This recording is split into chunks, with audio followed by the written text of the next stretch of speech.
Talia looked at Noah and began telling him about Tate's 18th birthday party, a night she still remembered with a strange mixture of pride and sadness. She explained that it had been a celebration everyone expected to be perfect, a milestone marking Tate officially becoming an adult, but beneath the music, laughter, and expensive decorations, there were signs that something deeper was happening with him.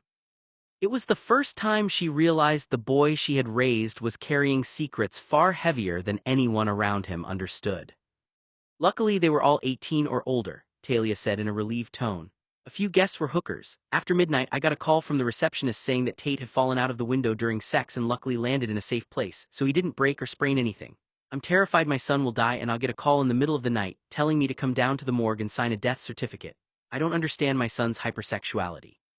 The room went quiet. Noah swallowed hard, trying to reconcile the reckless, self-destructive Tate everyone feared with the boy he had always known, fragile, anxious, and inexplicably attached to him. One of the mothers mentioned something else, Talia said quietly. After one of the times Tate stayed over in the afternoon at his hookup's house for sex, he had an anxiety attack during the deed. Madison didn't know what to do, so she called me. Noah looked up uneasy. I think he was 16, Talia continued. You were over at the trailer with your mother that afternoon, that's why you never knew I had to bring him home. She paused, collecting herself. Anytime Tate has to emotionally connect or face emotional complex feelings, he has panic attacks. He looked awful after the anxiety attack with Madison, like he'd been hit by a car. I brought him home and he went straight to bed. The next morning he woke up and acted as if nothing had happened, completely reset. But the mother said he'd woken up after sex in the middle of the afternoon, panicking a full-blown attack because he'd fallen asleep in her daughter's bed. Noah swallowed, trying to process it. How did he get Wayne to say nothing? Noah asked. I don't know, Talia shrugged. Noah stayed silent. He's done things like that before, she went on. Impulsive, dangerous things. He jumped off the roof of the high school a few times before he turned 18. I don't even know how he's still alive, and there was another time he was 15. He put a loaded gun to his throat in the garage, pulled the trigger in front of me, then laughed it off as a joke. He scared me so badly that I had to tell his father immediately. I still can't think about it without shaking. She pressed her lips together. Talking about this isn't good for my mental health, but if there's any chance we need to get him into therapy, he's not safe alone with his impulses. Talia stood, gathering her things. I don't even know how he manages his day-to-day life. Sometimes I don't know how he dresses himself. It was good to talk to you, Noah, Talia said after a moment. I do have to go, but if you notice anything unusual, anything at all, please call me or ring Andrew, day or night. Her voice tightened. I'm terrified I'll get a call that he's done something irreversible, like jump off a cliff or worse. And with that, she left, leaving Noah alone with the weight of knowing how close Tate's life had always skirted danger, and how much trust and care it had taken for him to survive. Tate drove away from the argument with his mother, the words still echoing in his head. He didn't stop driving around Los Angeles for hours, putting miles between himself and Chloe's home until he reached the west side of town. He drove to a storage facility on the west side of town on Federal Ave near I-10 near Santa Monica BLVD. There, near a large embankment, he found a cluster of orange storage containers. He parked and walked into the small office. A man behind the counter greeted him. After Tate signed a few forms, the employee led him to Unit 342. It sat immediately beside Noah's Unit 340. Noah's storage unit held nearly everything from the little green rambler after Tate had abandoned him, his furniture, paintings, appliances, and the rest of the life he'd packed away when he was forced to start over. Now, by coincidence or cruel fate, Tate's own storage unit was right next door. The employee pulled the metal lever, the door rattling loudly as it rolled upward. Before leaving, the employee pointed toward the refrigerator in the back of the unit. It started making a loud cranking sound a few days ago, he explained. There's a chance it needs to be repaired or replaced. He gestured to a small generator humming quietly nearby. We hooked this up temporarily to keep everything running until you could get here. We haven't touched anything else and there hasn't been any leakage. As far as we can tell, everything inside is just as you left it. With that, the employee gave Tate a polite nod and walked away, leaving him alone with the contents of the storage unit. Without another word, he turned and walked away. Tate stood in the doorway for a long moment before stepping inside. He reached back, pulled the storage door shut behind him and found himself alone with everything he had tried to leave buried. The storage unit smelled of dust, old wood, and stale air. Worn furniture, stacked boxes, and forgotten belongings crowded the narrow space pieces of a life Tate had long since outgrown. In the far corner stood a small desk. Resting neatly on its surface were 3 lockboxes. Tate approached them slowly. His fingers found the cyan key hanging from the chain around his neck. Years earlier he had given the key to Noah. Before leaving the Rambler he had quietly taken it back, the same key Susie had mentioned all those years ago. He slipped it into the lock of the first box, turned it, and heard the soft, satisfying click as it opened. Inside were letters, a journal, and a scheduling notebook. There was a black book which was where Tate recorded every girl he had ever hooked up with, not names, just check marks. In the second lockbox there was a crumpled garbage bag, small shorts, and a t-shirt that he hadn't worn in 10 years. Tate opened the third lockbox, which was a very expensive, humongous refrigerator. He opened the fridge door, and at eye level there was a long, yellow, flat bubble envelope. On top of the envelope was a bloody photo of Noah on his 18th birthday, the missing one Noah had noticed during their stay at the Green Rambler. The photo had been the one in which Tate slung his arm over Noah's shoulder, which Talia had captured before Emily became a bad memory. The photo was covered in dried blood, partially crumbled. Tate removed a blue letter from his coat pocket, the one Chloe had read to her girlfriends, and slipped it inside the refrigerator. There was a one-way, non-refundable Paris boarding pass with no return ticket dated 3 weeks after Noah's mom died in 1990. Tate sighed, then closed the boxes and locked them again. Near the entrance, resting on a small wooden desk, was the green scarf Noah had returned. It had been carefully preserved inside a transparent, climate-controlled glass display case. The case was sealed against heat, humidity, and dust, then secured with a small lock. Time had softened the scarf's color ever so slightly, but it remained exactly as Tate remembered it. He had gone to extraordinary lengths to preserve it, not because it was expensive, but because of what it represented. It had become less of a piece of clothing and more of a relic from another life. Tate paused before it, his fingers hovering over the glass without touching it. For a moment memories threatened to pull him backward, Tate laughing as the scarf slipped from his shoulders, cold autumn NYC mornings, quiet walks, and countless ordinary moments that had somehow become the most valuable memories he possessed. Noah had returned the scarf last year, ending what little physical connection remained between them. Tate had accepted it without protest, then locked it away where neither time nor anyone else could damage it. His gaze lingered for only another second before drifting to one of the lockboxes. He unlocked it and slowly lifted the lid. Inside, nestled in deep blue satin, rested a ring box. Tate opened it with practiced care. A breathtaking engagement ring caught the light immediately. The heirloom was several centuries old, handed down through generations of his family. Its centerpiece was an extraordinary round, brilliant-cut diamond by Nidot et Fils weighing 50 carats, surrounded by a setting crafted by artisans whose names had been forgotten long ago. Every facet scattered brilliant flashes of white light across the dim storage unit, even after centuries. The diamond appeared untouched by age. Experts had valued it at more than $15 million, though to Tate it had never truly possessed a price. It represented family history, promises, and expectations that had existed long before he was born. He lifted the ring into the palm of his hand, feeling its surprising weight. Years ago, he had worn it himself for a brief time, turning it over between his fingers whenever he imagined the future. That future had looked very different than before he was a teen. It belonged to a version of Tate who believed life could be carefully planned, that love could be protected by wealth, influence, or determination. All of that had been before blonde hair and bright smiles began haunting his dreams. Before Noah. Before every plan he had ever made quietly unraveled. The diamond sparkled brilliantly under the overhead light, but Tate barely noticed. His attention wasn't on the craftsmanship or the staggering value resting in his palm. It was the life he had imagined sharing with someone who had never known this ring existed. For the first time in years, Tate slipped the heirloom onto his finger. It still fits perfectly. He stared at it in silence, his reflection shimmering across the countless facets of the ancient diamond, wondering how something so priceless could suddenly feel so unbearably empty. A heavy steel bolt lock secured the refrigerator door. Tate unlocked it, slid the bolt free, and slowly pulled the door open. The refrigerator was an enormous premium model from 1984, nearly 25.9 cubic feet. Decades earlier, when he was only 16, he had purchased it specifically for long-term preservation. It had never been used for food. From the day it was installed, it had served as a climate-controlled vault for irreplaceable family heirlooms, sensitive records, and delicate materials that required constant refrigeration. When the storage unit was first rented, Tate had the refrigerator brought inside piece by piece.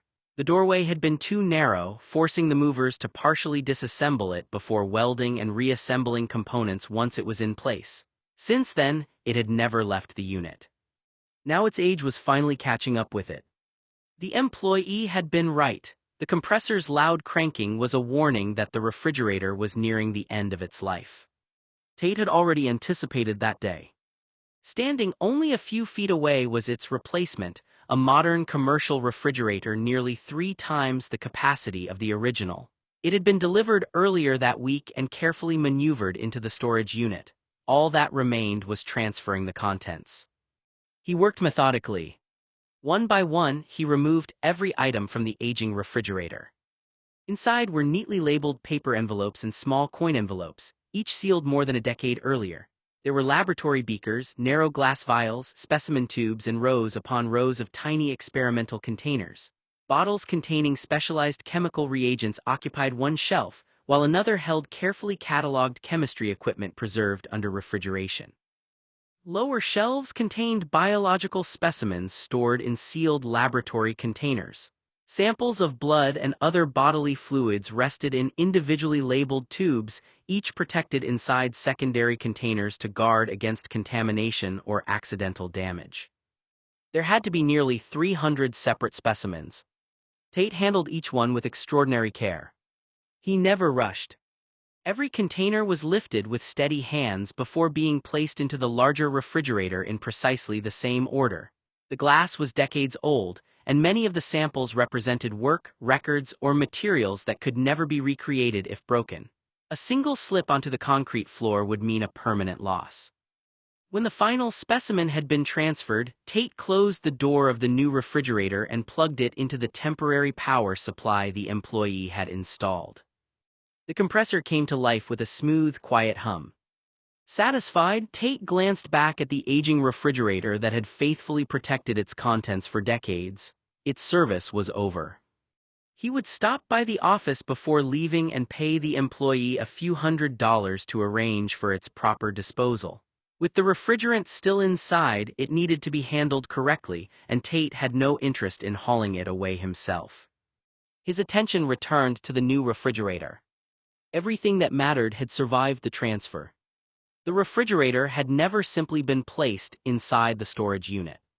In 1984, Tate had spent nearly $5,000 reinforcing the installation. Steel brackets anchored the appliance directly into the metal floor, and additional supports tied it into the wall framing.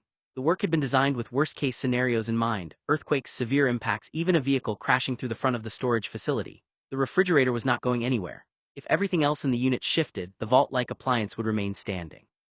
The rest of the storage unit reflected the same meticulous planning. Heavy shelving was bolted into the walls. Cabinets and work tables were fastened to the concrete floor. Every valuable object had a designated place, and nothing was left where it could slide, tip, or fall if the building shook. Fire protection had received just as much attention. The unit had been fitted with fire-resistant materials wherever practical, and the most irreplaceable contents were stored inside insulated containers that offered an additional layer of protection from heat and smoke. Tate had also waged a relentless war against insects and moisture. Before a single box had ever been moved inside, the entire unit had been professionally cleaned and treated. The concrete floor and lower walls were coated with a specialized protective sealant that discouraged insects from nesting or entering, while reducing moisture intrusion. Every few years, the treatment was renewed. Dust, humidity, mold, and pests were enemies he refused to tolerate around anything stored there. Nothing about the space had been left to chance. Every reinforcement, every precaution, and every expense reflected the same belief: some things were simply too valuable to risk losing. Tate had spared no expense in securing the storage unit. Hidden sensors monitored the doors, the walls, and even the foundation beneath the unit. If anyone attempted to force the door, tunnel underneath, or breach the walls, the security system would immediately trigger silent alarms, lock down the unit, and notify both the monitoring company and law enforcement. Small security cameras had been concealed throughout the space, leaving virtually no blind spots. Every corner, every shelf, every lockbox, and the refrigerator itself remained under constant surveillance. Anyone foolish enough to break in would leave behind a crystal-clear recording of every second they spent inside. The reinforced locking system could also seal the unit during an unauthorized entry, preventing an intruder from making an easy escape until emergency responders arrived. Tate had joked more than once that a determined thief might spend a very long time trapped inside if they chose the wrong storage unit. The thought drew a quiet laugh from him.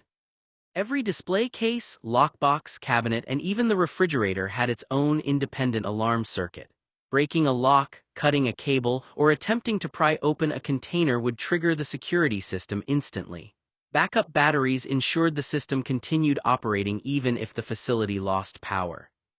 Layers upon layers of protection surrounded everything he considered irreplaceable.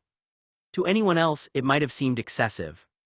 To Tate, it was simply common sense.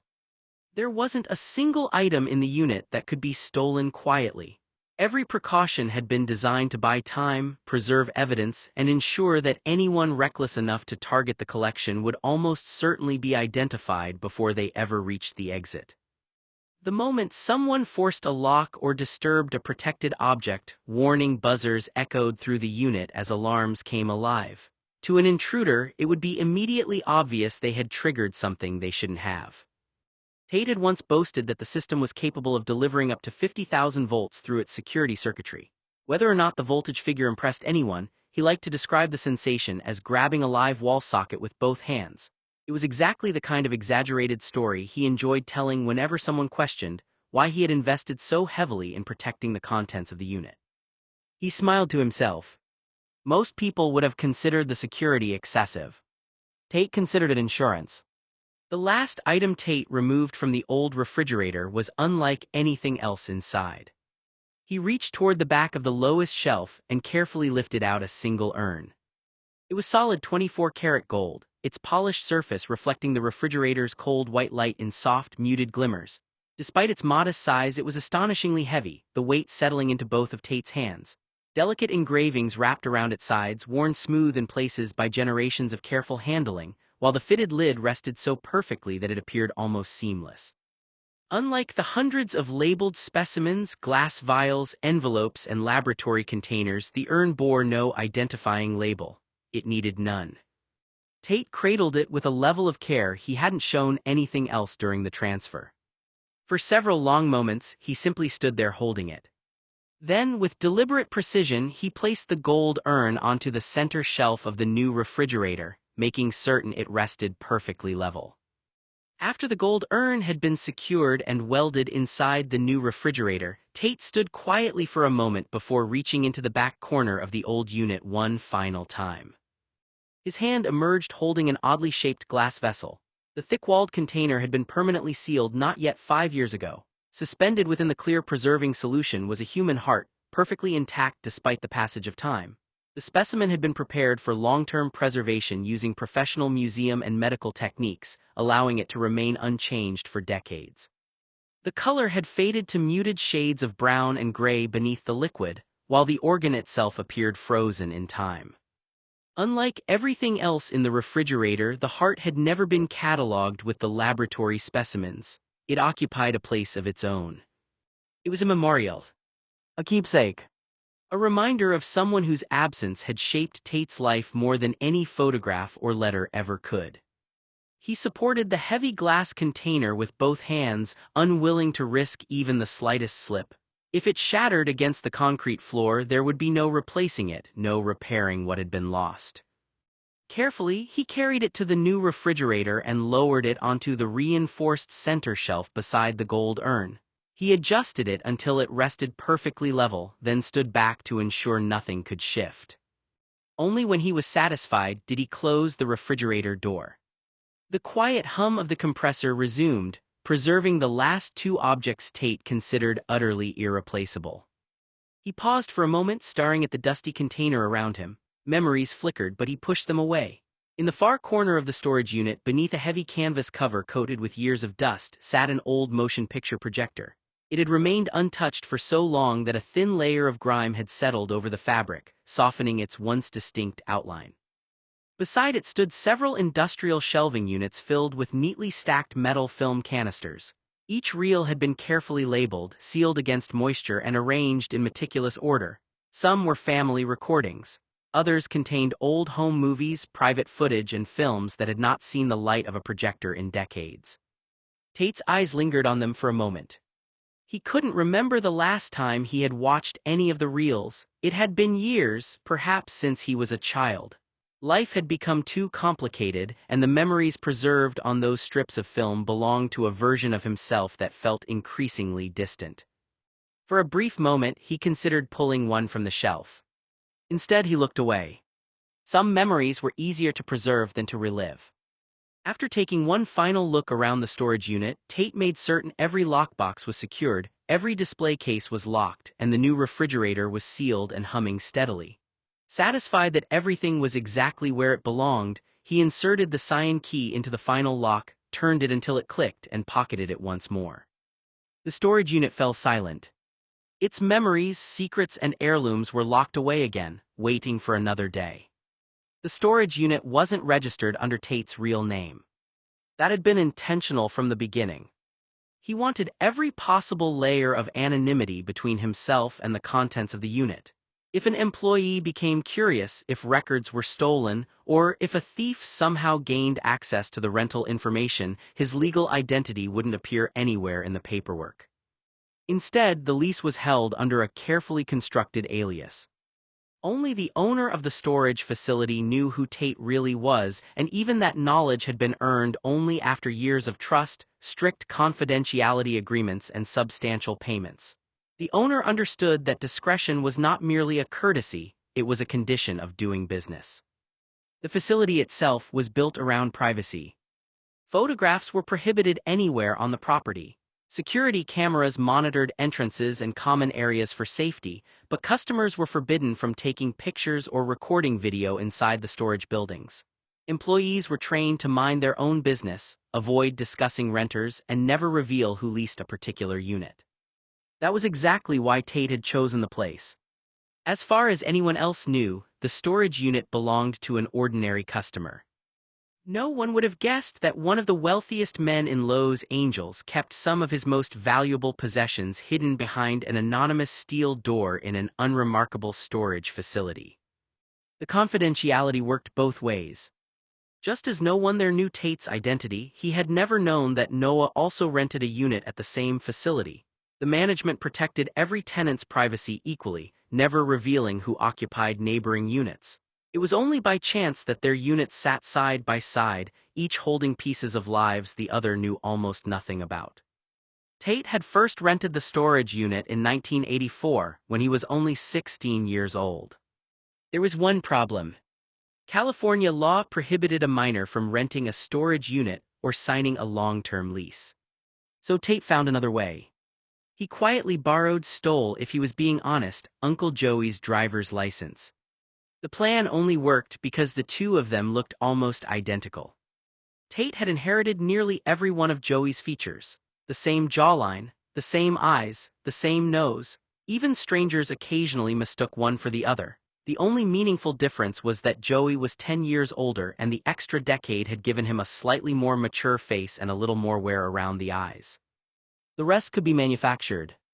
Tate dressed exactly as Joey would have, wearing tailored slacks, polished dress shoes, a sport coat, an expensive watch, and conservative glasses.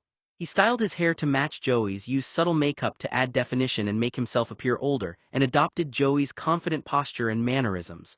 By the time he finished, he no longer resembled a teenager trying to pass as an adult. He looked like Joey's identical twin. When he walked into the rental office, the employee compared the driver's license to the young man standing before him. The resemblance was so striking that there was little reason to question it.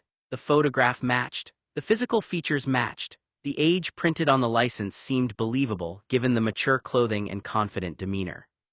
The paperwork was completed without hesitation. Within half an hour, the storage unit had been rented under Joey's identity. For the next 2 years until Tate legally became an adult, no one ever questioned the lease. The rent was always paid on time, the unit never caused problems, and the records remained untouched. Joey never discovered what Tate had done. Not that he likely would have cared. As far as Joey knew, his driver's license had never left his possession. And as far as the storage facility was concerned, the respectable man who had rented Unit 342 had simply continued paying his annual lease without interruption for decades. On Tate's 18th birthday, he finally corrected the one detail that had bothered him since he first rented the storage unit. The lease was still under Joey's name. That had been useful when Tate was 16, but he knew it could not remain that way forever. He needed the storage unit separated completely from anyone else's identity, and he needed absolute confidentiality. So Tate requested a private meeting with the owner of the storage facility. Unlike the employees who handled routine paperwork, the owner understood exactly who Tate was. He knew the young man standing in front of him wasn't simply another customer. Tate was already becoming one of the wealthiest people in California. And with that wealth came a level of attention he had no desire to invite into his private life. Tate explained that he didn't want his real name connected to the unit. It wasn't because he was ashamed of what was stored there, it was because he understood that information had value. If employees became curious if records were leaked or if someone wanted to target him, a name on a lease could reveal too much. The owner listened. For an additional $5,000 per year, the storage unit was transferred into a new private agreement under an alias, Philip Munger. The arrangement came with strict confidentiality. No employee needed to know who Philip Munger was. No public record would connect the unit back to Tate. The owner would keep the information private, and the facility would continue treating the storage unit like any other rental. From that day forward, Unit 342 no longer belonged to Joey. It belonged to Philip Munger. Only two people knew the truth, Tate and the owner of the property. Satisfied, Tate pulled the heavy exterior latch into place and locked the unit from the outside. He carried the security access key back toward the lobby, the only key required to enter the property through the facility's controlled access system. When he reached the office, he returned it to the owner along with the private cyan key he used for his own storage unit.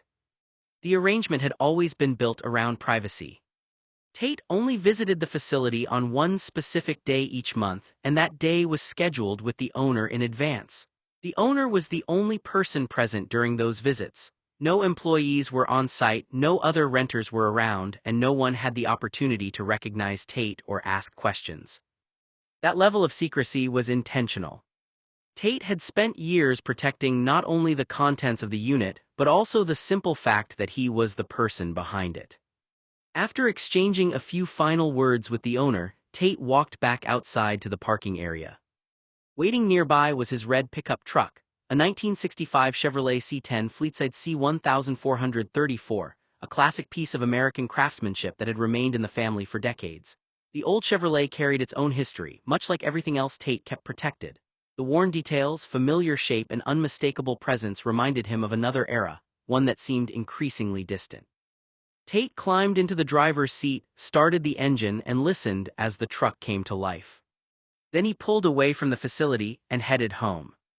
Behind him, the storage unit disappeared into the rows of identical metal doors, locked, hidden, and waiting until the next time he needed to return.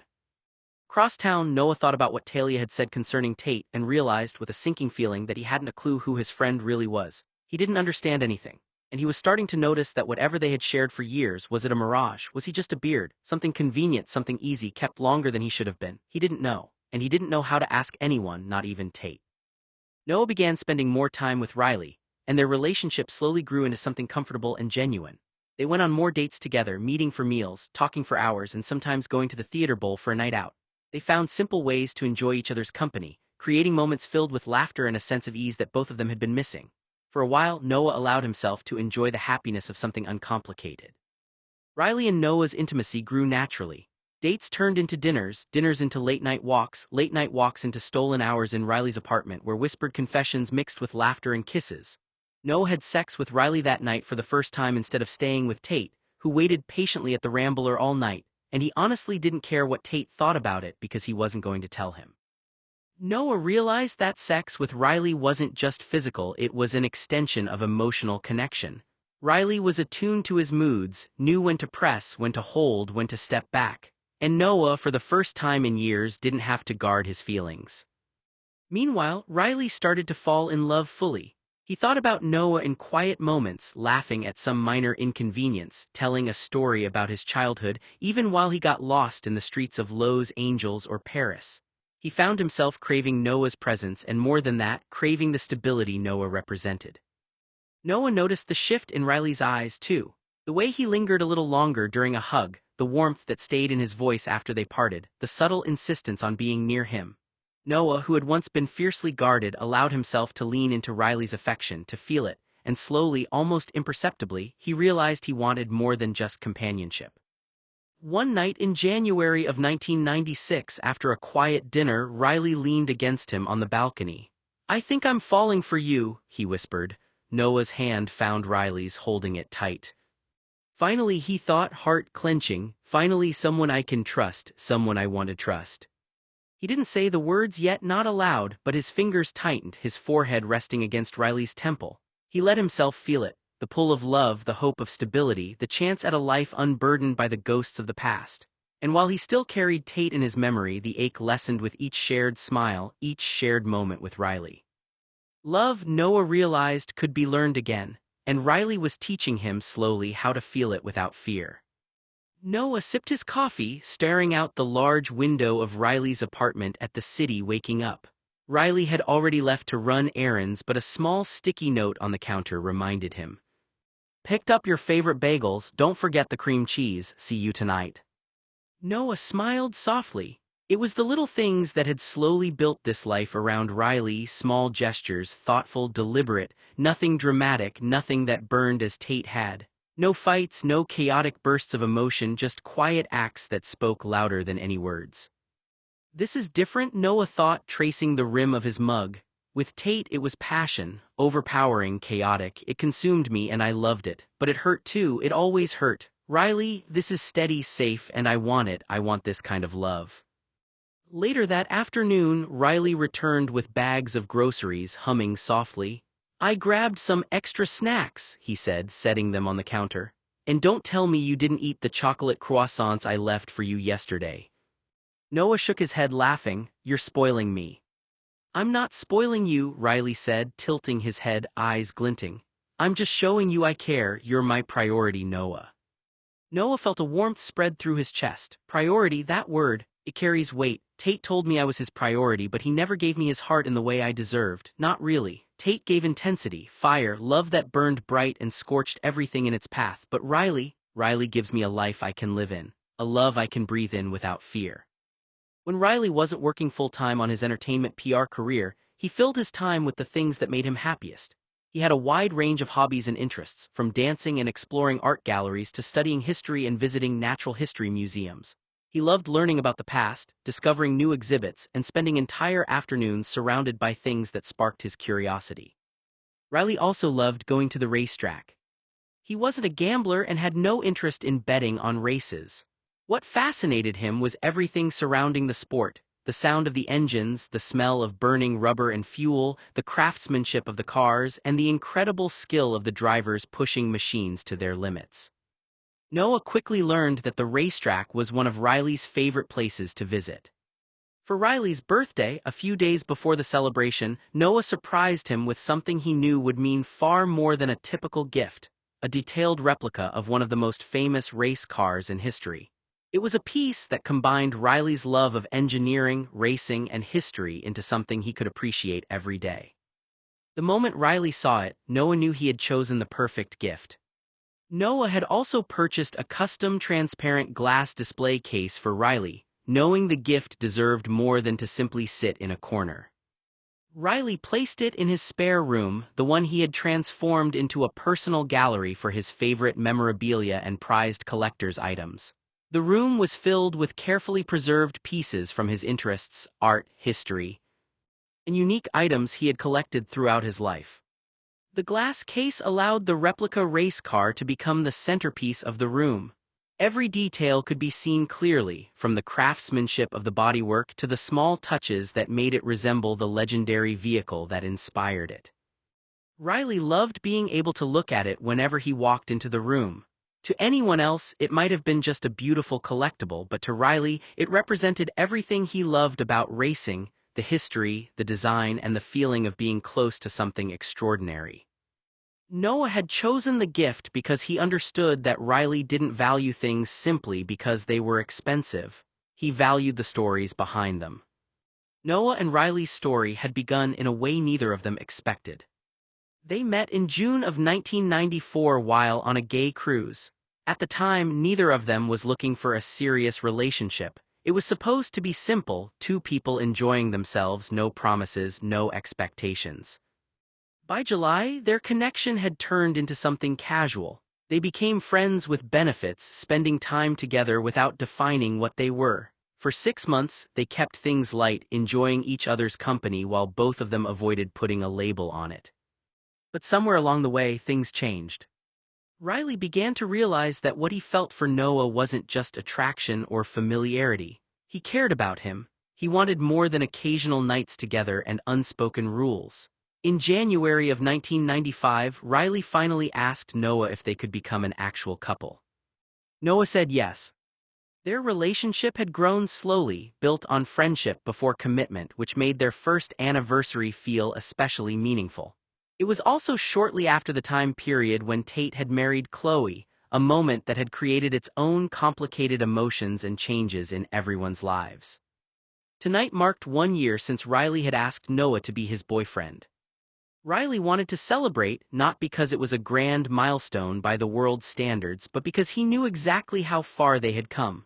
What started as a chance meeting on a cruise had become something neither of them had planned: a relationship built on trust, affection, and the simple joy of choosing each other. Noah was still struggling with the memories surrounding December 12th, the date Tate and Chloe celebrated their 1.5-year wedding anniversary. The anniversary dinner had been held at Talia's house, and Noah had already known he didn't want to be there. He couldn't bring himself to sit across from Tate and Chloe, watching them celebrate a life together while pretending it didn't affect him. So he made an excuse, telling everyone he already had plans with Riley. Technically he did. But the truth was that Noah needed a reason not to go. After the dinner was over, Tate called Noah's house and left a message on his voicemail machine. His voice was quieter than usual, carrying a sadness Noah wasn't prepared to hear. He told Noah he missed him. "I missed you there, and I missed that you weren't sitting next to me. It's sad how we used to celebrate milestones and important events together when we were younger. I'm glad you're happy with Riley, and I hope she makes you happy." What made the situation even more painful was that Tate had no idea what was actually happening. Because of the lies Noah had told him for nearly 10 years, Tate still believed Noah was heterosexual. So when Noah said he had a date with Riley, Tate naturally assumed Riley was a woman. He never questioned it. The irony was that everyone else knew the truth. Riley wasn't a woman. Riley was a man, and he wasn't simply someone Noah was casually spending time with. He was Noah's boyfriend. Their relationship had been real for a year, built on a foundation of friendship, trust, and a connection that had grown stronger over time. Everyone except Tate understood what Riley meant to Noah. Tate was the only person still living with the version of reality Noah had created for him. That was what made the voicemail so heartbreaking. When Tate told Noah that he missed him, he was reaching out based on an ex-relationship he thought didn't exist between them anymore. He knew Noah had moved forward, or that the person Noah was choosing to spend his time with was not a temporary distraction, but someone who had become an important part of his life. But knowing it and accepting it in your heart are two very different things. Noah heard the sadness in Tate's voice, but he also knew that answering meant opening a door he wasn't ready to walk through. Noah listened to the message more than once, but he never returned the call. It wasn't because he didn't care, it was because he cared too much. Noah had spent so long holding onto the possibility that something between them might someday become what he wanted. But that hope had faded into something painful, a reminder of a future he had imagined that never happened. Now Noah had different priorities. He had Riley. He had a relationship that existed in the present instead of a wish built around the past. Going back to Tate, even for one evening, would have forced Noah to confront everything he had tried to accept and move beyond. That night on their anniversary, they sat on the balcony, the city lights twinkling below. Riley handed Noah a thermos of tea. I set up the tickets for the jazz show on Saturday, he said. Figured you wouldn't want to deal with the line. Oh, and I checked your truck's tires, they're fine, but I topped off the air just in case. Noah laughed, a quiet, unguarded sound. You're incredible, you know that.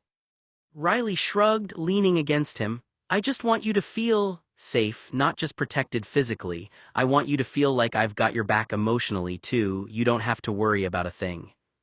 Noah let his head rest against Riley's shoulder. I never thought I'd feel this again, not after Tate. The thought of Tate still lingered sometimes, but the obsessive longing had faded. It was replaced by something warmer, more sustainable, a quiet love that didn't demand sacrifice, that didn't threaten to burn him alive. Riley's mind wandered too as he watched Noah relax beside him. I love him, I can feel it. Every little gesture, every quiet moment, he deserves consistency, peace, and I want to be the one to give it to him. Noah broke the comfortable silence. Do you ever think about the past, he asked quietly, about people we've loved before? Riley tilted his head, thoughtful. Sometimes, but you're different. You're not my past, you're my present, and I want to be your future, Noah. Quiet or chaotic, I'll follow your pace. Noah smiled, feeling a rare lightness in his chest. With Tate it was a storm, with you, it's calm but not dull. I like it, I like this safety. I think I've finally realized what it feels like to just be loved without fear or unanswered questions. Riley reached out, brushing a strand of hair from Noah's forehead. And I like loving you like this, no games, no drama, just us. Noah thought about the intensity he had felt with Tate, the nights of obsessive longing, the heartbreak, the highs and lows. That was passion, yes, but it left scars. He traced Riley's hand with his own. This feels like home, and I don't want to leave. Riley's fingers intertwined with his, firm and grounding. You can take all the time you need, he whispered. I'm here, every day, not in bursts of chaos but in a constant presence. You won't get lost with me, Noah, not ever. Noah leaned closer, breathing in the subtle scent of Riley's cologne, the quiet warmth of his body. I never thought I'd crave this, he admitted softly. Quiet, consistent love, but now, I don't want anything else. I've loved before, intensely, obsessively, painfully, but this is different. This is right, Noah thought. His heart felt steady, anchored, and for the first time in years he believed love could exist without fire and ruin. Riley and Tate represented two completely different kinds of love interests in Noah's life. Riley was direct, he knew what he wanted and he wasn't afraid to show it. He wasn't shy about his feelings or the attention he gave Noah, but he also understood the importance of letting Noah come toward him willingly. Riley waited for Noah to show interest, waited for him to respond, and allowed the relationship to grow naturally rather than trying to force something that wasn't ready. If Riley could be summed up by a song, it would have been Only You. It represented the way Riley saw Noah, not as a mystery to solve or someone to chase endlessly, but as the person he had chosen. There was a quiet certainty in Riley's affection, a feeling that he knew exactly where he wanted to be. Tate was the opposite. With Tate, Noah was surrounded by unanswered questions and contradictions. Tate could be incredibly sweet, gentle, and affectionate one moment, wrapping himself around Noah as if Noah was the only thing keeping him grounded. He could make Noah feel completely loved and needed. Then, without warning, Tate would become distant and confusing. He could look at Noah like a stranger, act as if he didn't understand the closeness they had shared, or leave Noah wondering which version of Tate he was going to encounter. Tate's feelings were never simple. His actions and words rarely matched, and Noah spent years trying to understand someone who seemed unable to understand himself. If Tate were a song, it would have been I'm Not in Love. Not because he felt nothing, but because everything about Tate was wrapped in denial, hesitation, and contradictions. He could hold on to Noah tightly while convincing himself he needed distance. He could show love without admitting what that love meant. Riley offered Noah clarity. Tate offered Noah a question he could never fully answer. Riley pressed his forehead to Noah's. We'll figure it out together, he said. Day by day, gesture by gesture, no grand flames, no heartbreak, just us. Noah closed his eyes, letting the comfort wash over him. This is what I've been missing. This is what I want, quiet, safe, and real. And in that moment, surrounded by the hum of the city, Noah knew he was ready to let himself love fully again, without obsession, without fear, without the shadows of the past haunting every touch. Noah sat on the edge of Riley's bed, watching him fold laundry with a quiet focus. The sun filtered through half-drawn curtains, illuminating the scattered fabrics and the soft curve of Riley's shoulders. Noah smiled, a small, genuine thing that had been rare in the past months. Riley glanced over and caught the smile. "Something funny?" he asked, tilting his head. "No," Noah said, voice soft, almost a whisper. "Just watching you, how you move through life like this, calm, steady." Riley folded the last shirt and set it aside. "Calm is good," he said, moving to sit next to Noah. "You need to be calm. I can't fix the past, but I can make the present feel safe." Noah's chest tightened. Safe, that word kept coming back. With Tate he had burned in fire, passion, and chaos intertwining until it had scorched every part of him. With Riley it was a different kind of heat, warmth, steady, that didn't devour him but made him feel alive. "I used to think I couldn't handle calm," Noah admitted. "I thought I needed fire, chaos, the kind that leaves scars." Riley reached out, brushing a strand of hair from Noah's forehead. "You needed it once," he said gently, "but now you need this, me, us, day-to-day, quiet gestures that show I care, that I see you, that you're not alone." Noah let his hand brush against Riley's, lingering. "I never realized how much I wanted someone to just be consistent, to show me I matter in small ways." "Small ways?" Riley echoed, smiling. "Picking up your favorite snacks, remembering little things you like, making sure your car's okay, sitting with you in silence when you don't want to talk. These aren't grand gestures, Noah, but they're everything, and I'll do them every day if you let me." Noah's lips curved into a smile. I think I want that more than I wanted anything before, even Tate." Riley leaned closer, pressing his forehead against Noah's. "Then you have it, you've got it now." Later that night, the first hints of their physical intimacy deepened. They had kissed before, tentatively, exploring the boundaries of trust. Tonight, it was different. Noah felt safe letting his desire show without fear of judgment or chaos. Riley's hands were gentle, exploratory, never rushing. "Tell me what you want," he whispered, lips hovering near Noah's ear. Noah exhaled, heart hammering. I don't want to think about anything else, just you right here."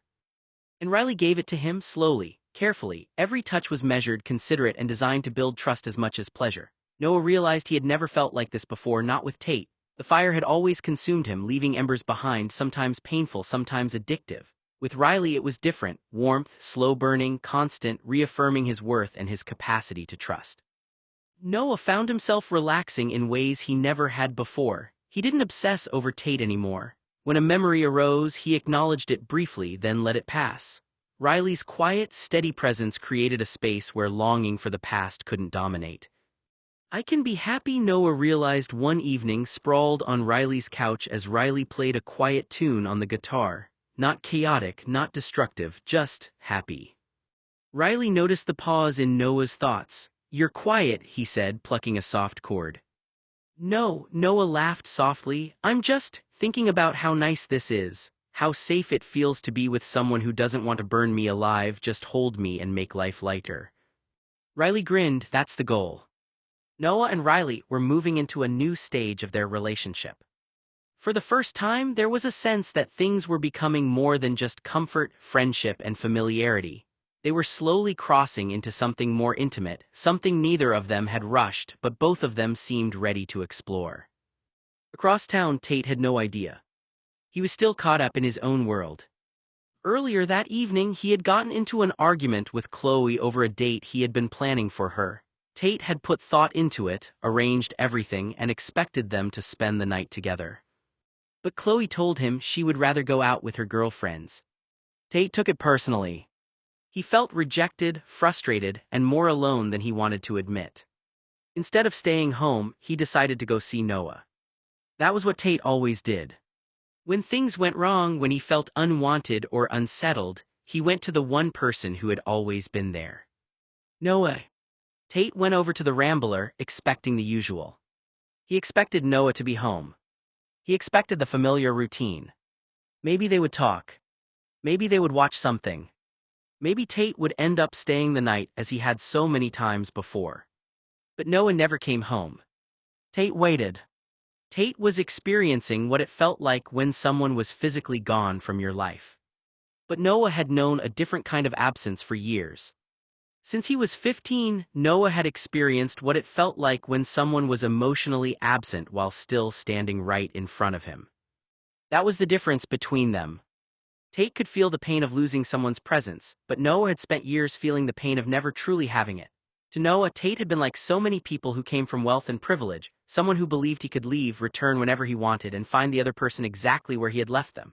Like Noah would simply wait patiently, loyal and unchanged, like a puppy waiting for its owner to come home. But Noah wasn't a kid anymore.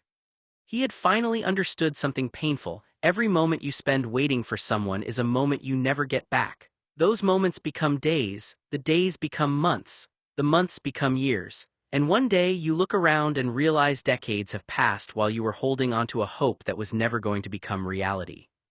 Noah knew that fantasies and dreams did not create a family. Desire did not create a marriage. Infatuation did not create a partnership.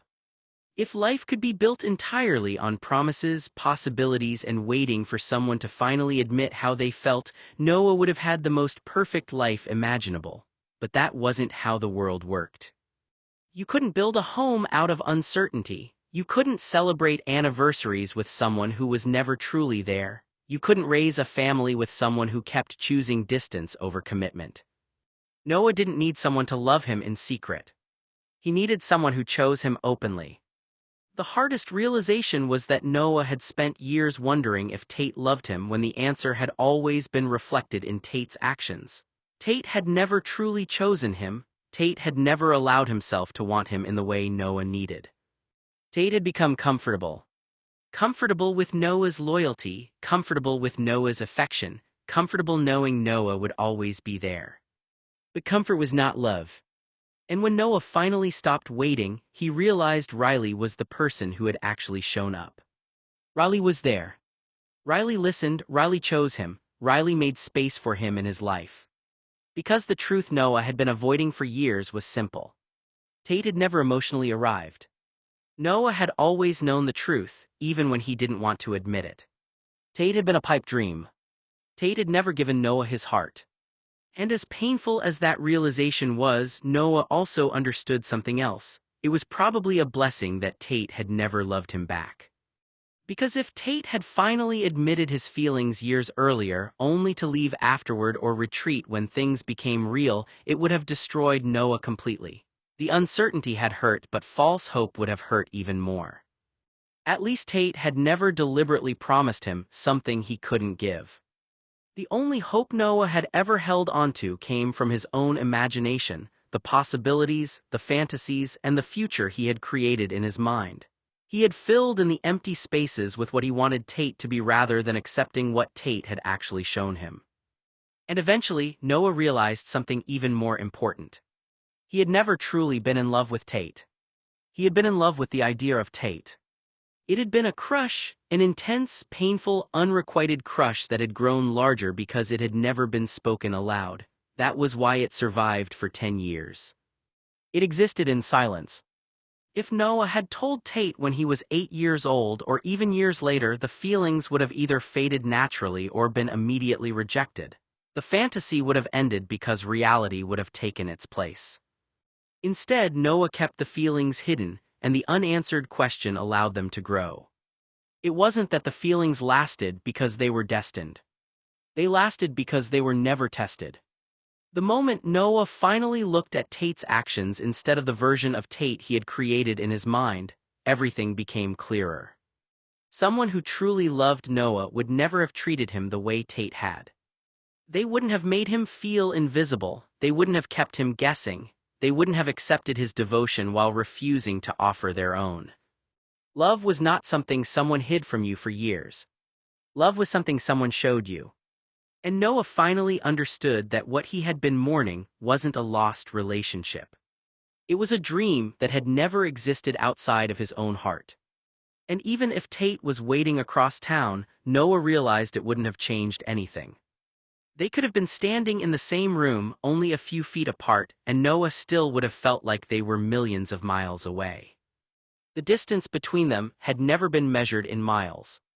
It had always been emotional. Noah understood that Tate wanted him close. Tate wanted the comfort of Noah's presence, the warmth of his body beside him, the certainty that someone would always be there. Tate was addicted to the feeling he got from Noah, the feeling of being understood, accepted, and cared for without having to risk giving the same thing back. No one else had ever loved Tate the way Noah did. No one else had simply followed when Tate reached for him. But Noah finally understood that being wanted was not the same thing as being loved. Even if Tate showed up physically, even if he walked through the door and stood in front of Noah, it wouldn't fix the thing that had always been missing. Tate never truly showed up emotionally. He could hold Noah, he could need Noah, he could miss Noah. But needing someone was not the same as choosing them. Tate could wait until the end of time for Noah to come back. He could stand in the same place, hoping that Noah would return to the role he had always played. But Noah wasn't going home anymore.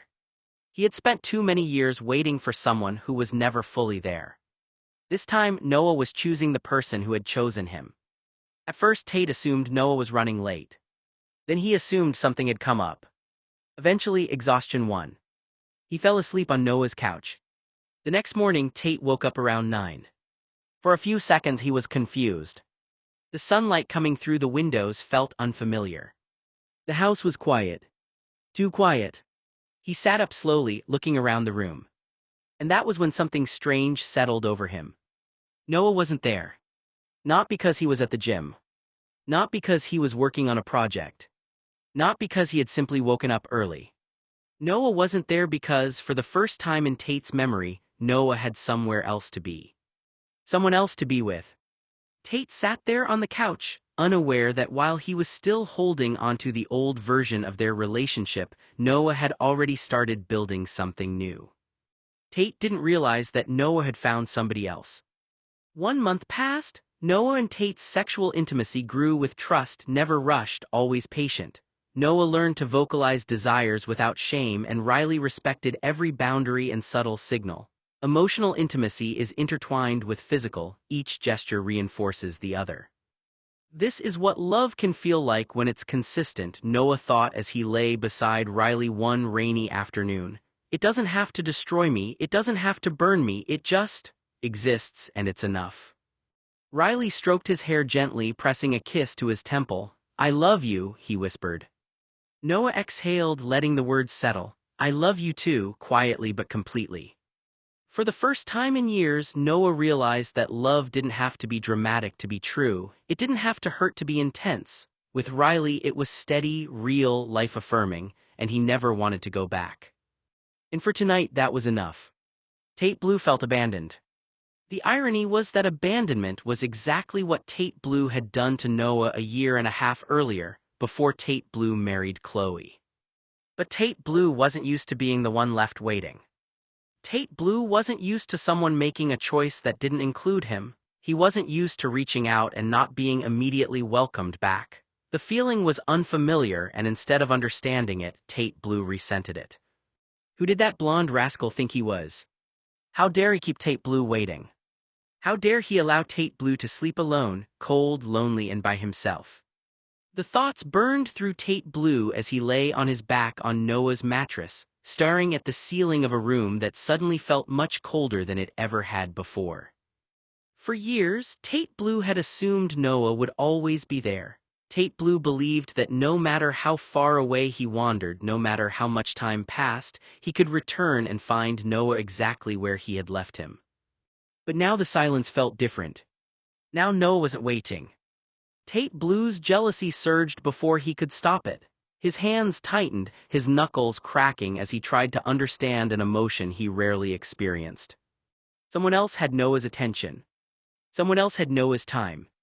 Someone else might be the person lying beside Noah at night, receiving the warmth and closeness that Tate Blue had always taken for granted. And that thought bothered Tate Blue more than he wanted to admit. He wondered who Noah had chosen. Who could possibly be more interesting than Tate Blue? Who could possibly make Noah finally stop waiting for him?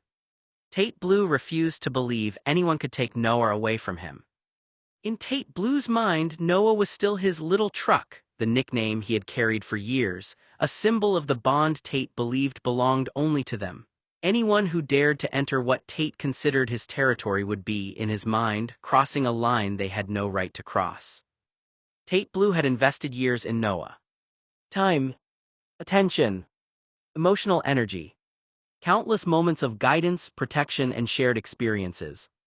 He had convinced himself that all of it meant Noah was something permanent in his life, something he had earned through years of devotion. The idea that someone else could simply arrive and become important to Noah felt impossible to accept. Tate Blue didn't see Riley as a person Noah had chosen. He saw her as competition. And Tate Blue had never been someone who handled competition well. 8 years earlier, Noah had promised him there would be no one else, no competition, no Mark, no girl, no one would come between them. Tate Blue had held onto those words even after everything changed because they represented the security of a routine he never wanted to lose. The problem was that Tate Blue had mistaken Noah's loyalty for ownership. Noah had stayed because he cared. But caring did not mean he belonged to someone else. And now, for the first time, Tate Blue was being forced to confront the possibility that Noah's life no longer revolved around waiting for him. Tate Blue refused to be ignored. If Noah thought he was going to start sleeping somewhere else every night, Tate Blue believed Noah was in for a rude awakening. To Tate Blue, Noah choosing not to sleep beside him felt almost insulting. It disrupted the routine Tate had built over the years, a routine he had come to depend on without ever questioning whether Noah wanted the same thing. Tate Blue had a strict sleep regimen. He expected things to happen in a certain order. At a certain time every night, Noah's absence threw that carefully constructed routine into chaos. The familiar warmth beside him was gone, the silence felt louder than it should have, and sleep refused to come easily. No Noe. No comfort. No 8 hours of uninterrupted sleep. As the hours dragged by, Tate Blue grew increasingly irritated.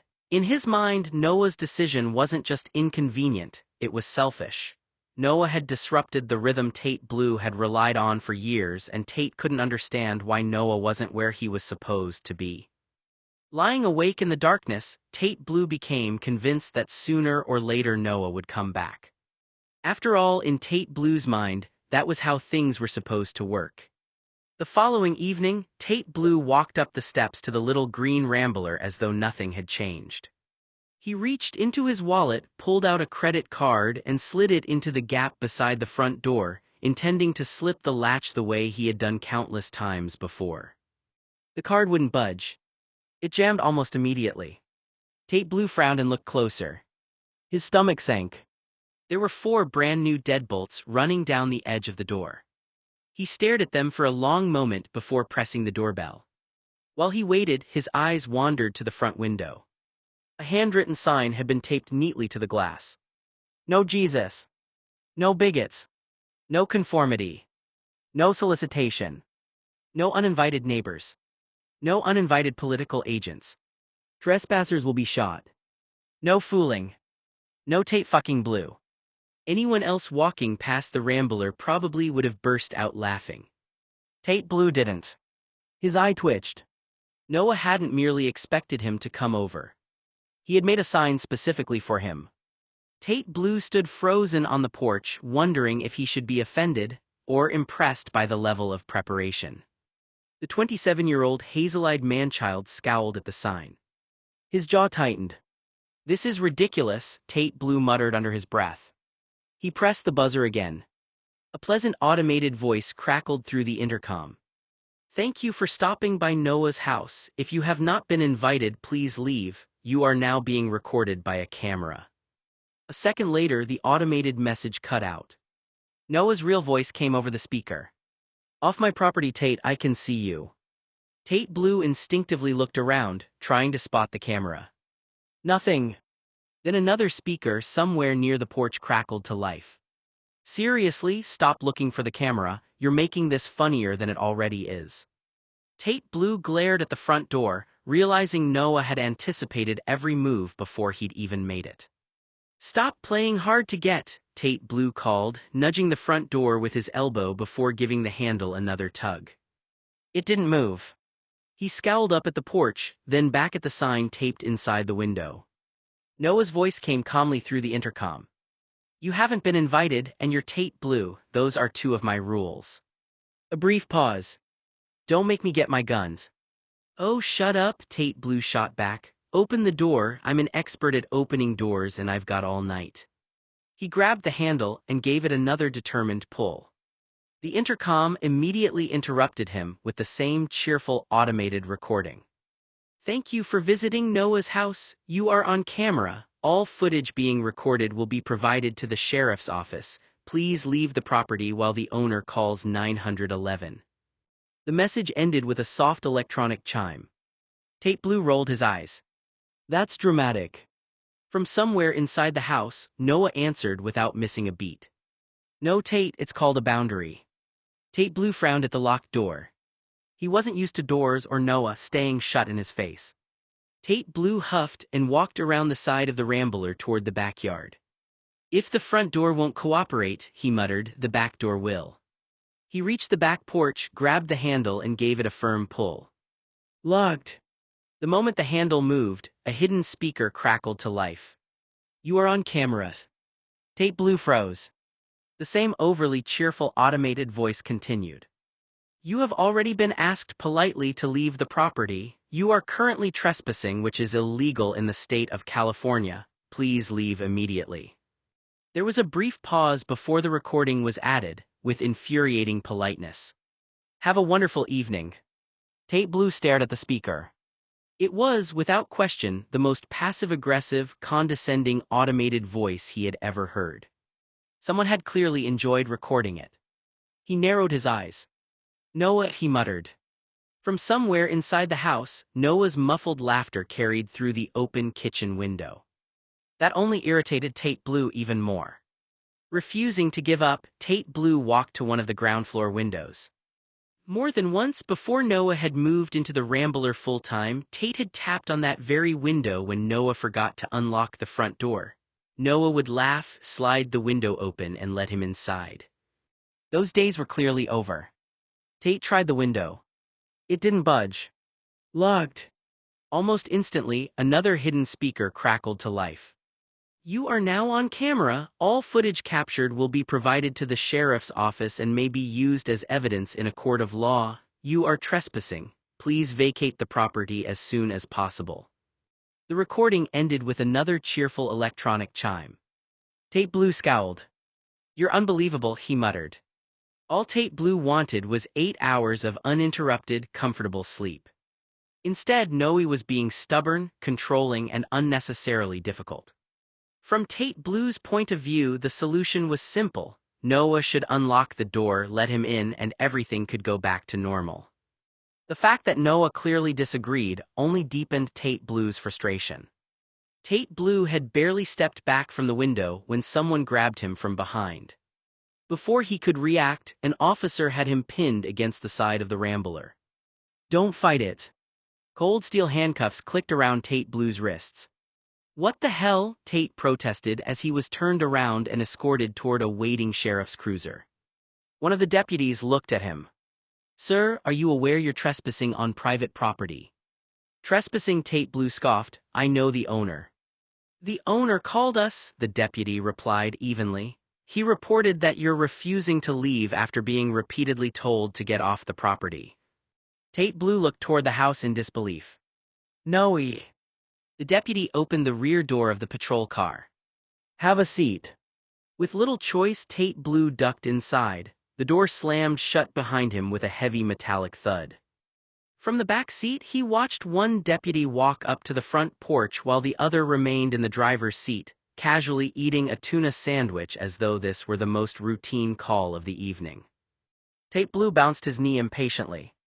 He's probably asking Noah if he wants to press charges, he thought. Noah wouldn't dare press charges against Tay. Nearly 10 minutes passed. Finally, the deputy returned from the house wearing an amused smile. He opened the rear door of the cruiser. All right, the deputy said, looks like we're taking a trip. Tate Blue blinked. Excuse me. He wants to press charges, the deputy said matter-of-factly, so you're under arrest for criminal trespass. For the first time that evening, Tate Blue's confidence faltered. The deputy looked at Tate Blue with an almost sympathetic expression. "Well," he said, "the homeowner wants to make a spectacle of this, so we're taking you down to the county jail. You'll stay there until you're released according to the booking process and your bond is posted." Tate Blue stared at him in disbelief. "You're kidding." The deputy shrugged. "No, sir." The cruiser pulled away from the curb. For the first time in his adult life, Tate Blue spent the night in a county jail cell. The experience was miserable. The thin mattress was nothing like Noe's bed. The fluorescent lights seemed to stay on forever, the concrete walls echoed with distant voices, and every hour that passed only made Tate Blue angrier. The following day, after posting a $5,000 bond, Tate Blue walked out of jail with one thought on his mind. Noah. Instead of going home, he drove straight back to the little green rambler. Marching up the front steps, Tate Blue pounded on the front door with the side of his fist. "Get out of here." A second later, the familiar automated recording came over the hidden speakers. "You are now on camera, please leave the property. Law enforcement has been notified." "Oh, shut the fuck up," Tate Blue snapped. He jabbed the doorbell again, refusing to believe Noah could keep ignoring him. Behind the locked door, the house remained silent except for the faint hum of the intercom, which seemed perfectly content to outlast his patience. After nearly 20 minutes of pounding on the front door, ringing the doorbell, and arguing with the automated security system, Tate Blue finally stopped. Silence. No footsteps. No voice over the intercom. No Noah. Tate Blue glanced at his watch. Then it hit him. Noah was probably at his office. And if not, in another 2 hours, he'd be at Talia's house for the weekly Sunday dinner. A slow grin spread across Tate Blue's face. "There you are," he muttered. He dusted off his jacket and turned away from the rambler. "If you won't come out of your house," Tate Blue said to himself, "I'll just come to you." The little blonde troublemaker wasn't going to avoid him forever. Tate Blue climbed into his pickup, started the engine, and headed toward Talia's house, fully intending to confront Noah in person.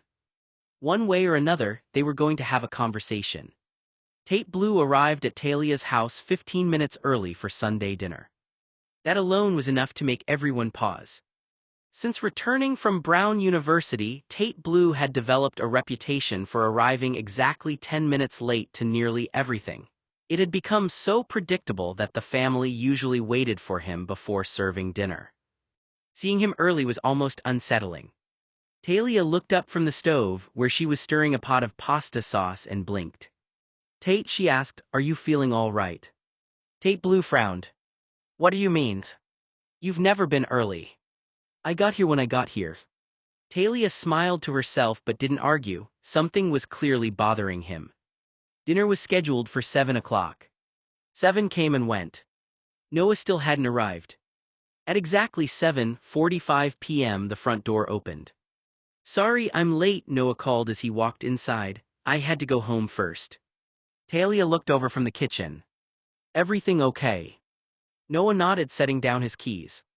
"Yeah, some idiot kept trying to force my front door open, so I had to swing by the house and check the perimeter to make sure everything was secure." For a second there was complete silence.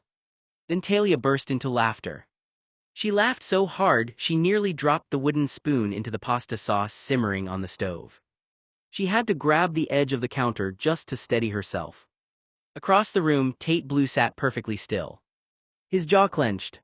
His eye twitched. He didn't say a single word. He simply stared toward the dining room, seething while Noah calmly took off his jacket as though nothing unusual had happened that day. Noah deliberately chose the spot on the couch farthest away from Tate Blue. Without so much as a glance in Tate's direction, he settled into the conversation with Anna and Bree. The three of them compared notes about an art exhibit opening on February 1st, excitedly discussing the featured artists and making plans to attend together. Tate Blue watched from across the room. Ignored. After enduring it for less than a minute, he stood up from his usual seat and marched across the living room. He stopped directly beside the couch. When Noah didn't acknowledge him, Tate Blue stomped his foot on the floor once. Nothing. He stomped it again. Still nothing. A third, louder stomp finally earned him a glance. Noah looked up with an innocent smile. "Oh," he said pleasantly, "hello, criminal." The room erupted in laughter. Anna nearly spit out her drink. Bree covered her mouth, trying and failing to hold back another laugh. Talia leaned against the doorway, shaking her head. Tate Blue glared. "You had me arrested for criminal trespass last night." Noah couldn't help laughing. "You wouldn't leave. I wanted to talk to you. I told you to leave. You ignored me."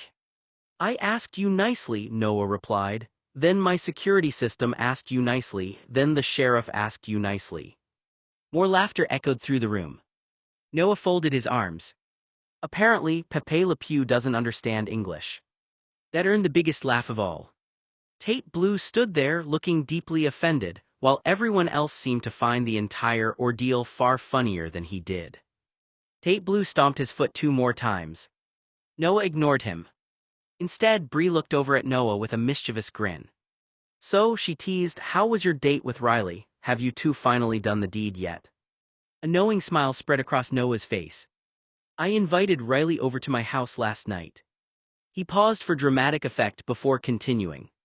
"We were very rudely interrupted in the middle of coitus by some ruffian trying to break into my house." The room immediately burst into laughter. Anna snorted. Bree laughed so hard she had to wipe tears from her eyes. Even Talia couldn't suppress a smile. Noah finally turned toward Tate Blue.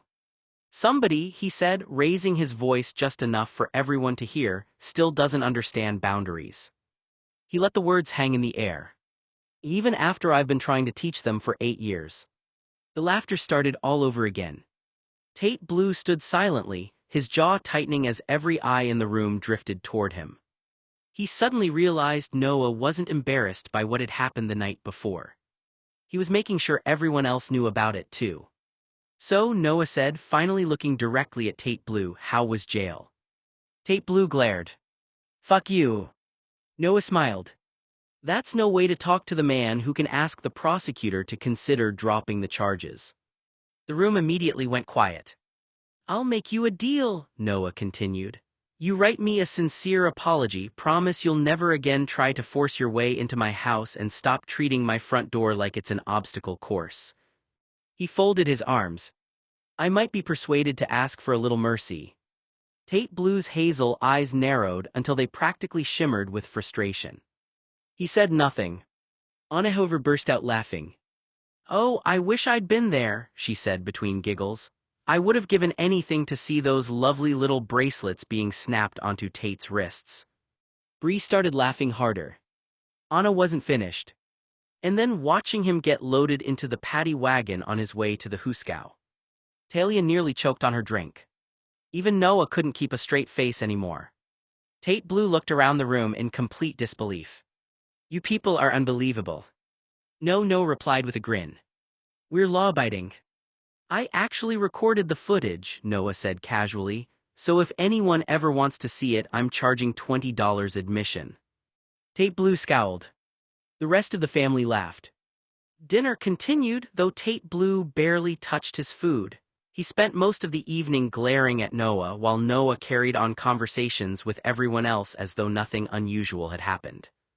When dinner was over, Noah stood, slipped on his coat and laced up his shoes. "Good night, everyone." After saying his goodbyes, he walked outside and climbed into his car. He reached for the ignition. Then he froze. Someone was already sitting in the passenger seat. "Tate Blue." Noah closed his eyes for a long moment. "Tate." He slowly turned his head. "Do I need to get a restraining order?" Tate Blue answered only with another glare. Noah sighed. "Obviously I do." He rested both hands on the steering wheel. "I meant what I said, we're not in each other's lives anymore." Silence. "You can't sleep with me anymore." Still nothing. "And you can't treat my house like it's a Walmart. If you want guava juice, you go buy guava juice." Tate Blue's jaw tightened. "We're not roommates." Another pause. "We're not buddies. And we're not anything anymore." Noah's voice remained calm, but it carried a finality Tate Blue had never heard before. "You have no reason to come onto my property." He looked directly at Tate. "So go home." A beat passed. Go home to your wife. Tate Blue hissed through clenched teeth, but for the first time in years Noah didn't flinch. He simply waited for Tate to decide whether he was finally going to listen. Noah drove home in silence. Neither of them said a word during the drive. When he pulled into the driveway, Noah shifted the car into park and looked across at Tate Blue. Okay, Tate. He pointed toward the sidewalk. You can get out and wait for a taxi, I'm going inside. No response. Good night. Tate Blue continued glaring straight ahead. Noah sighed. And I'd better not see you before next Sunday's dinner, otherwise you'll be getting a cease and desist letter from my attorney. Still nothing. Noah climbed out of the car, locked it behind him, and walked toward the front door without looking back. He assumed Tate had finally gotten the message. Or so he thought. Inside, Noah locked the door behind him and disarmed the alarm system. The house was quiet. He wandered into the kitchen, opened the refrigerator, and grabbed a few snacks along with a bottle of guava juice before heading down the hallway toward his bedroom. He nudged the bedroom door open with his shoulder. Then he stopped cold. Someone was already in his bed.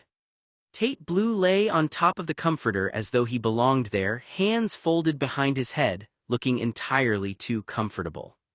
Noah stared. How? Tate Blue smirked but didn't answer. Noah pinched the bridge of his nose. I don't even want to know. He set the snacks down on the dresser. Tate. A long silence filled the room. I just told you to leave. Tate Blue looked at him without moving, then Noah sighed. And I just drove myself home. Noah folded his arms. Get out of my bed. Tate Blue didn't budge. Noah let out a slow breath. I was hoping I wouldn't have to say this twice in one weekend. He reached for the phone on his nightstand. If you don't leave on your own, I'm calling the sheriff again. Good night, Noe, Tate Blue mumbled contentedly. He reached over, switched off the bedside lamp and burrowed beneath the blankets as though he had every intention of spending the night there. For a brief moment the room fell silent. It had been 8 years since Pepe Le Pew had pulled one of his outrageous stunts. Tate Blue was 27 years old now. Far too old, Noah thought, to be acting like a spoiled child. Just as Tate Blue began drifting toward sleep, he felt a sudden, sharp jolt against his hip. Ow! Tate Blue yelped, instinctively jerking upright. The bedside lamp snapped back on. Blinking in confusion, Tate Blue looked across the room. Noah stood several feet away, calmly holding Mark's old conducted energy taser device, the same one Mark had used years earlier to stop Tate during their strangle altercation. Noah raised an eyebrow. I've asked nicely. He lowered the device but didn't take his eyes off Tate. I've installed locks, I've put up signs, I've called the sheriff, I've had you arrested. He folded his arms. And somehow, you still think my bed is your bed. Tate Blue rubbed his side, glaring furiously. You tased me. No, Noah replied evenly. I gave you a very memorable reminder that no is a complete sentence. He pointed toward the bedroom door. Now get out. Tate Blue continued glaring, but for the first time all evening he looked as though he was actually considering listening. Put your clothes back on, collect your things and get out, Noah said firmly. I want to sleep in my own bed, alone. Tate Blue remained tucked beneath the blankets, glaring at him. Noah sighed. Without taking his eyes off Tate, he held up the conducted energy device in his hand. A blue arc crackled briefly between the contacts. Tate Blue immediately scooted a few inches farther away. You remember what that sounds like, Noah said. Don't make me demonstrate why you should leave. Tate Blue's confidence wavered. Noe. I'm counting. Noah pointed toward the bedroom door. 10. Tate Blue didn't move. 9. Still nothing. 8. Tate Blue slowly pulled the blankets off himself. There you go, Noah said, now put your shoes on. Tate muttered something under his breath as he climbed out of bed. He gathered his jacket and the rest of his belongings with exaggerated annoyance. Noah stood by the bedroom door, waiting patiently. When Tate finally reached the hallway, Noah opened the front door. Good night, Tate. The words were polite. The tone made it clear the visit was over. For the next month, Tate Blue tried every tactic he could think of to get back inside Noah's house. One evening he arrived with compliments. "You look nice today, Noe." "Go away, Tate." Another night he tried apologizing. "I'm sorry, now unlock the door." "No." Then he leaned on nostalgia. "Remember when we used to stay up until 3 in the morning watching movies?" "No." He reminded Noah that one of their friends had an upcoming birthday. "We should celebrate together." "No." He claimed he was lonely. "Noe, I'm cold." "No." He insisted he couldn't sleep. "No." He claimed his house felt empty. "No." He even held up a bag of Noah's favorite snacks. "I brought peace offerings." "No." Every excuse was different. Every visit ended exactly the same way. Noah folded his arms, pointed toward the sidewalk, and calmly said, "Go home before I have to introduce you to my taser again." Tate Blue would scowl, mutter under his breath, and shuffle back toward his truck, only to return a day or two later with another excuse. By the end of the month, Noah had started recognizing Tate Blue's blue finger routine, the dramatic pouting, exaggerated sighs, and mournful expressions Tate put on whenever he wanted sympathy. It never worked. Each time Noah pointed toward the property line. "Goodbye, Tate." And each time Tate Blue left, already planning a different excuse for his next visit. Every night at exactly 9:00 p.m., Tate Blue appeared at Noah's front door. It became almost predictable. The knock. The doorbell. The pause. The waiting. Noah would look at the clock and already know who it was. At first he ignored it.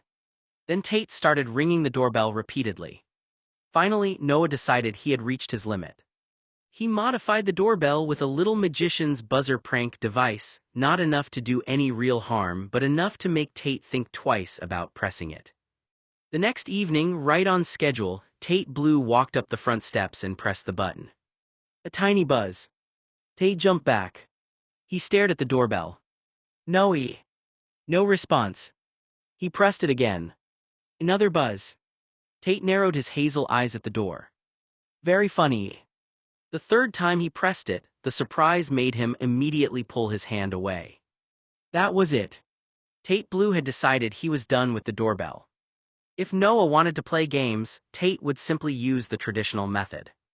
He raised his fist and knocked. A few seconds passed. The speaker crackled. No. Tate blinked. I haven't even said anything. I know. Please, Noe. No, Tate, just no. Tate leaned closer to the door. Can we talk? No. Can I come inside? No. Can I explain? No. A long silence followed. Tate stared at the closed door, completely offended that a piece of wood and a lock were somehow winning an argument against him. No, Tate. The answer came immediately. For once, Tate had no clever response. He simply stood there, staring at the door that used to open for him without question. On Saturday evening, during the 6th week of Tate Blue's nightly performance at exactly 9:00 p.m., he decided he was going to play his final card. He had tried everything. Flattery. Apologies. Nostalgia. Excuses. Persistence. Nothing had worked. So Tate Blue went with the one thing he knew had always affected Noah. The waterworks. He stood on the porch, lowered his head, and let the tears start. A sniffle. A shaky breath. A trembling lip. He looked less like the confident, wealthy man everyone knew and more like someone who had been left standing outside in the cold, hoping someone would finally open the door. No, Tate whispered. He waited. Surely Noah wouldn't ignore him like this. Surely Noah wouldn't leave him standing outside, upset. Surely Noah would remember all the years they had shared. Inside the Rambler, Noah watched the security camera feed. For a moment, he felt the familiar pull, the old instinct to open the door, comfort Tate, and make everything better. Then he remembered why the door was closed. He remembered every unanswered question. Every time Tate disappeared emotionally. Every time Noah had been expected to wait. The crying continued outside.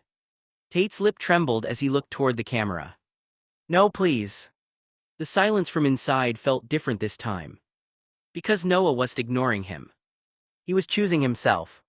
Standing beneath the porch light of the little green rambler, Tate lowered his head and let the tears come.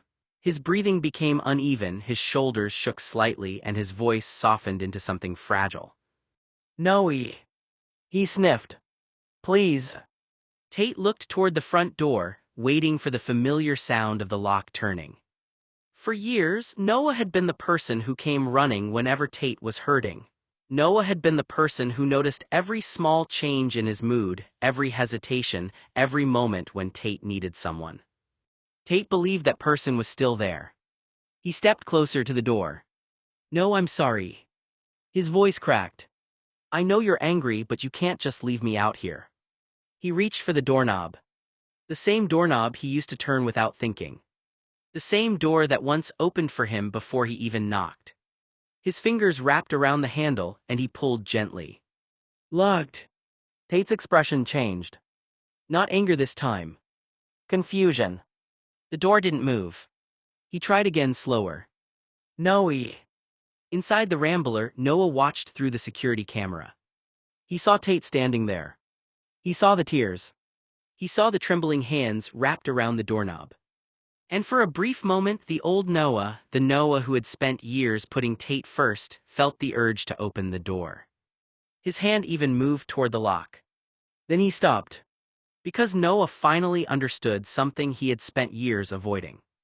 Tate was crying because he was losing access to Noah. Not because he had finally understood what Noah had needed all along. Noah pressed the intercom button. Tate. The sound of Noah's voice made Tate immediately look up. I'm listening. Tate wiped at his face. Then opened the door. Noah was quiet for a moment. No. Tate stared at the door. What?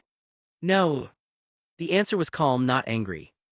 I know you're upset, I know you want me to fix this, I know you want me to make you feel better. Tate's hand tightened around the doorknob. Then why won't you? Noah looked through the camera at the person who had been the center of his world for so many years. Because every time you were lonely, I was there. Every time you needed something, I showed up. Every time you pulled away, I waited. His voice became softer.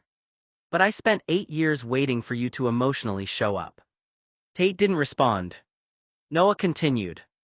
I can't keep opening this door just because you're sad that it's closed. Tate's eyes filled again. Noe. No, Tate. The firmness in Noah's voice stopped him. You need to understand something, this isn't punishment, this isn't revenge, I'm not trying to hurt you. A pause. I'm choosing a life where I don't have to beg someone to choose me back. Tate stood silently on the porch. The tears were still there, but they no longer changed the outcome. Noah. No more showing up at 9 every night, no more trying the door, no more finding reasons to come inside. Noah looked at the camera.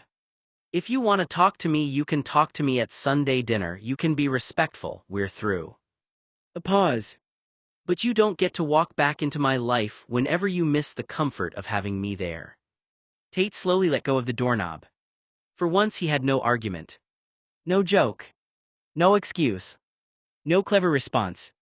Just the realization that the door was not locked because Noah hated him. It was locked because Noah finally meant it when he said no. Noah stayed inside the rambler long after Tate stopped speaking. He didn't move toward the door. He didn't reach for the lock. Instead, he watched the security camera feed from the small monitor near the hallway. On the screen, Tate Blue remained standing on the porch. For several minutes, he didn't move.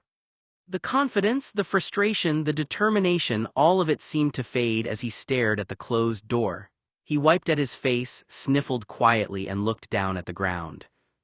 Noah watched without saying anything. A part of him still recognized the person standing there. The boy who had once been his entire world. The person he had spent years trying to understand. But another part of him saw something different now. He saw someone who was finally experiencing what it felt like when a door stayed closed. Tate Blue eventually stepped back from the porch. He looked at the front door one last time. Then, in a moment of frustration, he kicked the bottom of the door. Not hard enough to damage it, but enough to show his anger. No aside from inside. Still dramatic, he whispered. Tate walked down the steps, climbed into his car, and sat behind the wheel for a moment. The engine started. The headlights swept across the front yard. Then Tate Blue drove away from the Rambler. Noah continued watching the camera feed until the car disappeared down the street. Only then did he turn away from the monitor. For the first time in weeks, the house was quiet. After Tate found out about his borderline personality disorder diagnosis, everything felt different. For years, Talia had carried the fear of telling him. She had worried about how he would react, how he would see himself, and whether the information would make him feel hopeless instead of helped. But once the truth was finally out, there was no going back to pretending. The focus had to shift from hiding the diagnosis to helping Tate understand it. At first, Tate resisted the idea of talking to anyone. He was angry, overwhelmed, and still trying to process the fact that so much had been kept from him. But over time, Talia was finally able to convince him to speak with Andrew, not because she wanted someone to fix him, but because she wanted him to have someone who could help him navigate what came next. The conversation wasn't about changing who Tate was. It was about finding the right tools, learning how to manage intense emotions, and figuring out what kind of treatment approach actually made sense for him. Eventually, they decided to meet at a restaurant downtown, a small bistro cafe that felt quiet enough for a serious conversation without feeling like a clinical appointment. Noah had actually been there with Riley a few weeks earlier and had recommended it during Sunday dinner. He had mentioned that the atmosphere was relaxed, the food was good, and it was the kind of place where people could actually sit and talk without being overwhelmed by noise.